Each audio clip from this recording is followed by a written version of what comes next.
Hello everyone, I'm Speedy from Magic Item Tech. Welcome to Game Development Video Log Episode 8. Tiny entry this time with a lot of pictures and gameplay footage. Last week I worked on the original sprites of the game and progressed steadily. Far from finished with every piece, but a huge portion is done. So let's check out the graphics. In the last log I showcased the tile graphics, but one final adjustment was missing back then. All the tile sets shared a single star sprite, which wasn't fitting well. As you can see it, I made a separate sprite for each one. The next step last week was entities. I started out with defining clear goals for the looks and creating a palette serving these goals.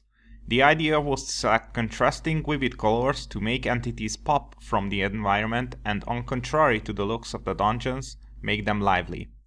This palette is not yet finalized, but probably no major changes will occur. I really liked the design I came up with before for the player character, so I reused my concepts, which was a failed attempt at the box art of the game. Two sprite states exists, since in the planned story scenes the player will have his sword in its scabbard. Then I moved on to the chests. The first apparent visual choice here are the light borders. I decided to add the colored one to every interactive entity type, so the player cannot miss which tiles poses a threat and which ones provide bonuses. I made 4 chests with various costs and functions, but I'm keeping the last one as a secret for the final version. Pickups come in many flavors, like permanent attribute bonuses where meat adds strength, frying pan equals extra armor, carrots increase your vitality, coffee makes you faster, obviously, and clovers boosts your luck. Also there are potions, gold pickups, random items, and many more, of course. Monsters were a tough job. After a few tries I settled on a style where the monsters are pictured from the same angle as the player. I plan to have around 15 to 20 unique monsters and a boss, which will provide a good variety for the 30 level deep dungeon. They were divided into 4 groups based on the story when designing the looks. Were and giant animals, goblinoids, undead, and the allies of the boss. Almost all of them is ready, currently I'm at 16.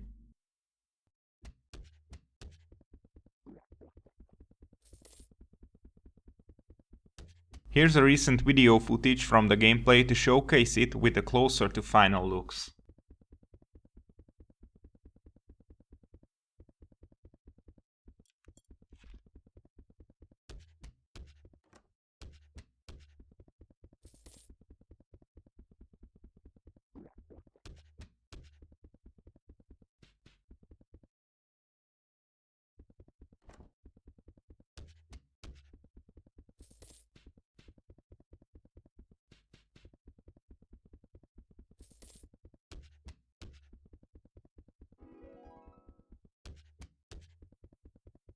This week will be spent on completing the missing sprites and on overall visual improvements.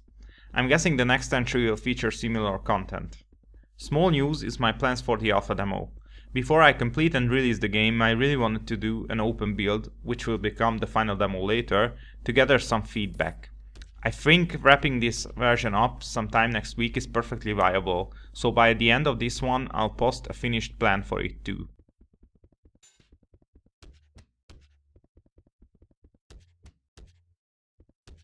You can follow or track the progress of the game on regular contacts. Always open for questions, comments and critique. Please leave them below the video. Thanks for watching. Take care.